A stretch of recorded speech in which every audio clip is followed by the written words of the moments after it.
Let's close eyes, take breaths. Come into your body. Come into this beautiful vessel. Feel where you're sitting on the chair and just relax for a moment. Let your body soften. Let your breathing soften. Come to a place inside that's just a gentle you, a soft you, a receptive you. And let your next breath be for your physical body, for the life that comes from living in this world. Just breathing physical breaths.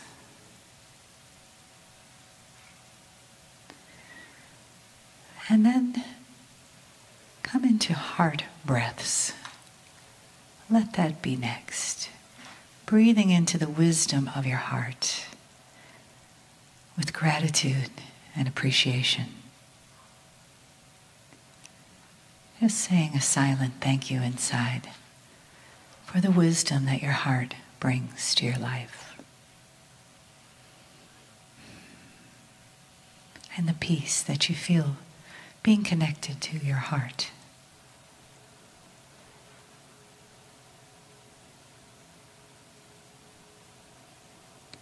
And as you continue with your next breaths,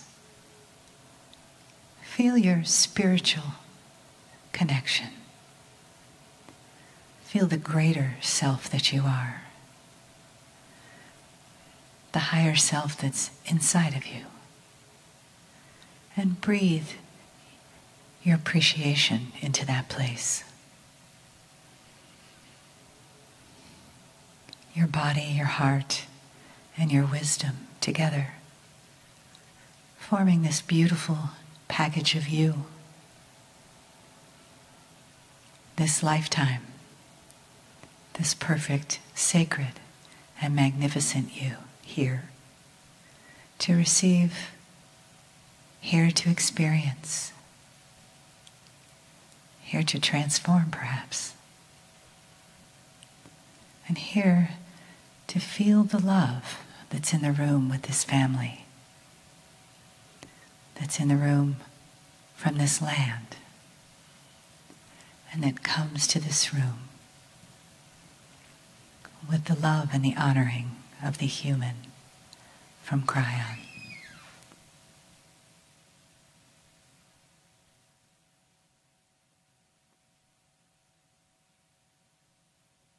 Greetings, dear ones. I am Kryon of Magnetic Service. We continue awareness. Not necessarily information that you didn't have. I want you to sit and be peaceful and listen as we discuss another attribute of Gaia. Today will be letter A. And letter A is going to stand for Akash. Now is when you can say, and accurately to some degree, my Akash is a record of my life.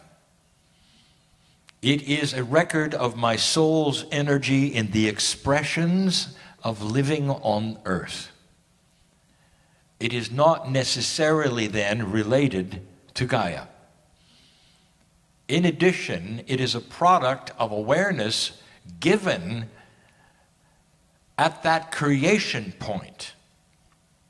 Whether it is an Adam and Eve or whether it's a Pleiadian, you still have the seeds of truth being implanted in human beings of right and wrong, dark and light, awareness. That is when the Akash began. And so you would say, therefore, it is not one like yesterday of a genealogy where you're part of the dust and the dirt of the earth, of the very soil. And you would say, so you can't really relate that as much to Gaia, or perhaps at all. I want you to sit and be peaceful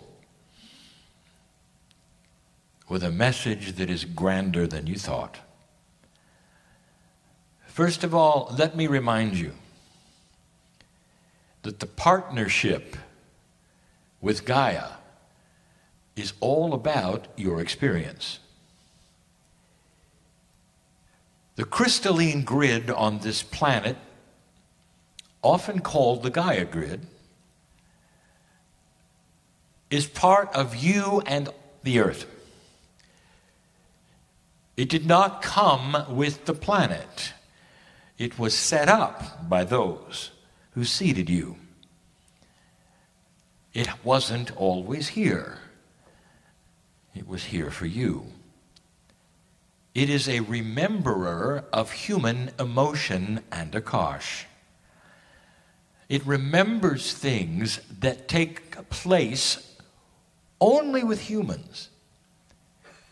It helps to give you feedback. It is a fast-track device of consciousness. Example, if you are sensitive, and if you go to perhaps a cemetery, or perhaps even more so, the scene of an ancient battle,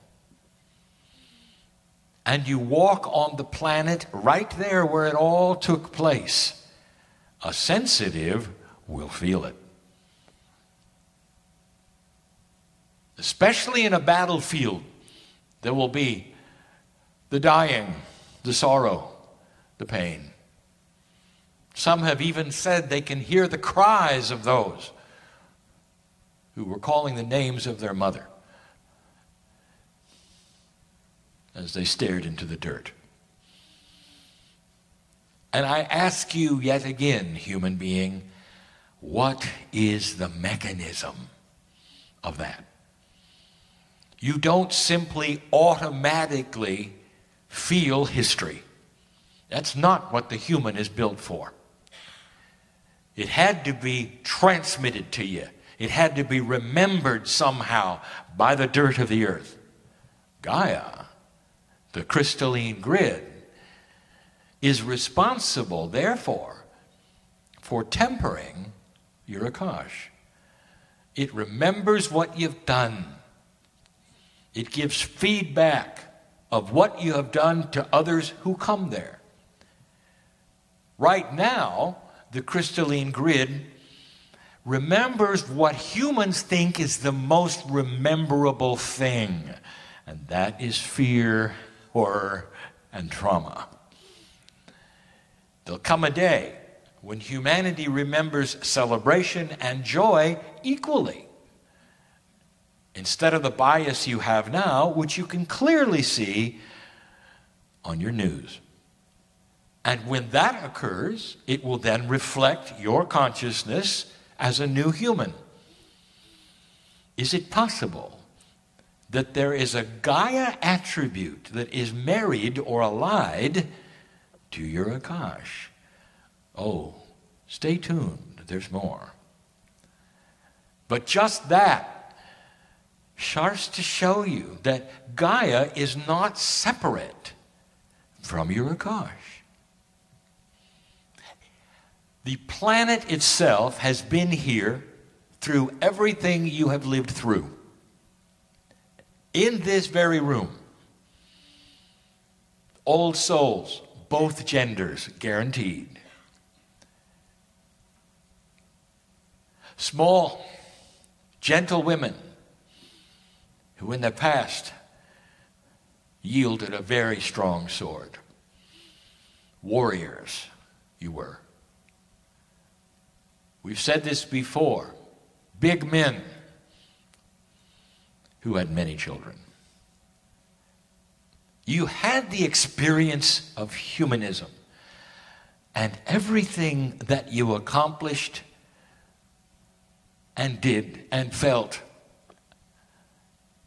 through birth and death many times, collected and stored in your DNA. available when you became a bit more aware, which is now.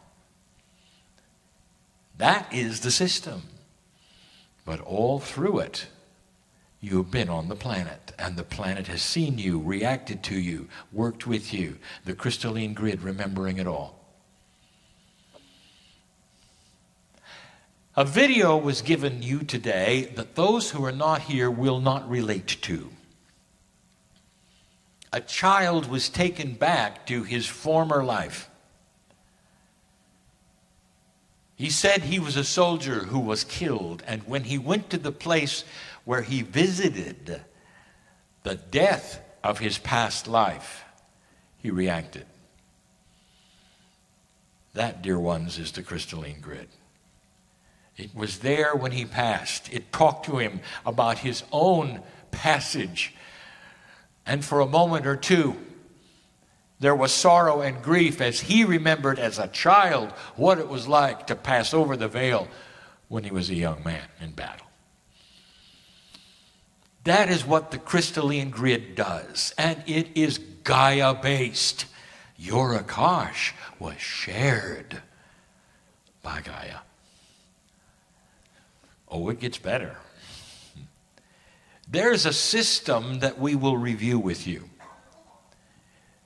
And the system is all about you and your Akash on this planet. We don't dwell on these things because we don't want you to.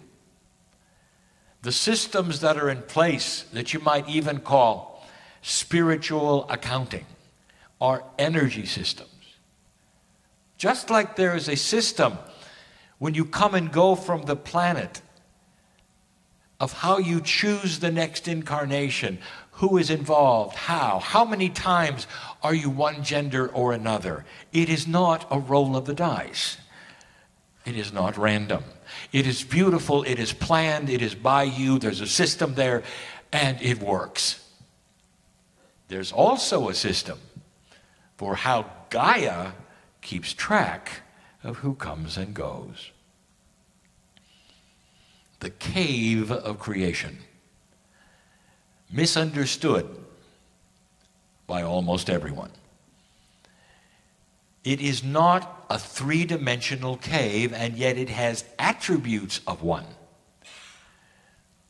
It is a multi-dimensional place on the planet, beneath the planet, within the planet, that will never be discovered. It does not radiate energy. You cannot find it and won't. But it is the coming and going point that is the alliance of the human soul and life on planet Earth. And in this cave, metaphorically,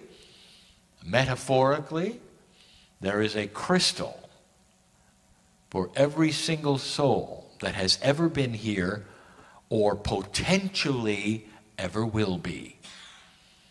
Now that is a tough one for a linear human being with linear time, where you will say, how could that be when the future is not happened yet, has not been here?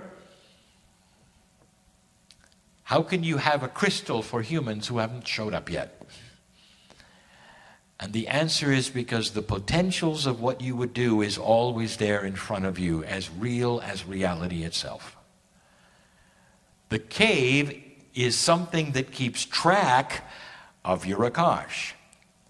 When you pass over the veil, 3 days after what you would call death, you leave the planet. But the crystal in the cave retains your Akash. Your experiences on the planet do not leave with you as you return to creative source. That belongs to Gaia.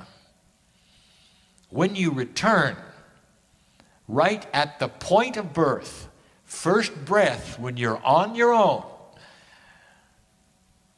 the crystal releases the Akash to your DNA.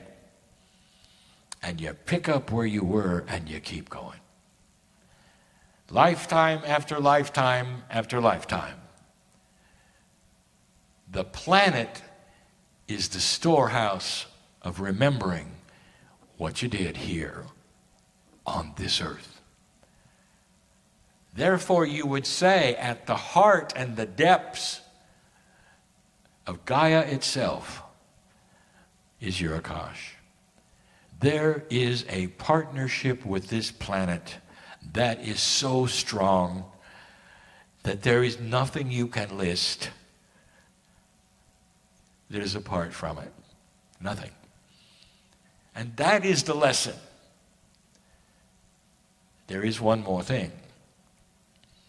We revealed to you, not too long ago, a missing piece. One that you have suspected all along. There is a backup system for your Akash. For in the cave it is static. It is remembered by the crystals.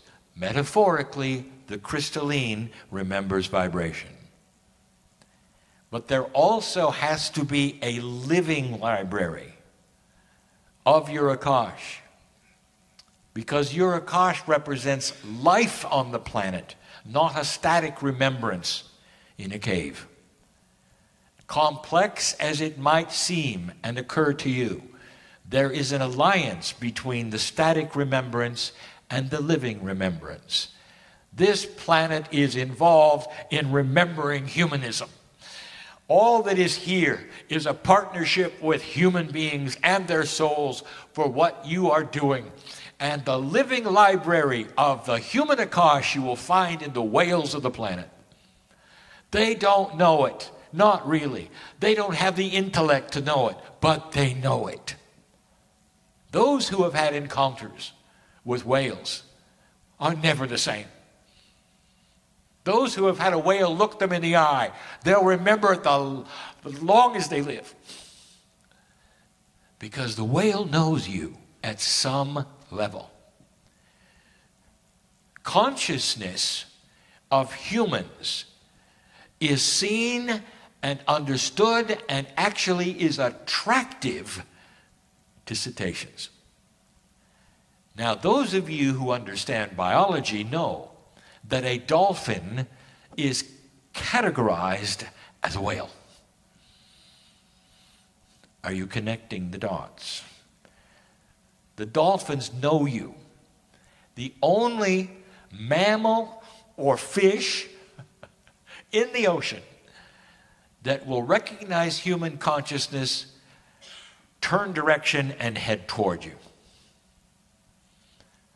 The mammals of the earth will avoid human contact. It is intrinsic, it is instinctual not to go next to a human or any other unknown mammal. If you go into a paddock with contained animals, they will run to the fence unless they know you. But in the open ocean, the dolphins will sense you and turn towards you and check you out. At some level, a whale, although not as friendly, will know not to harm you. So many stories in the open ocean of sailors seeing this, knowing this, having experiences with this, being awed by it, and now you know why. It is so obvious, dear ones, that they are different than any other mammal in existence. How does this feel to you? Does it change how you feel about the earth or the mountains or the trees or the water? It should. You see the majesty of the mountain and it sees the majesty of you. The earth exists for you. All of it. And the Akash, very much allied with Gaia. And that's the message of a letter A. And so it is.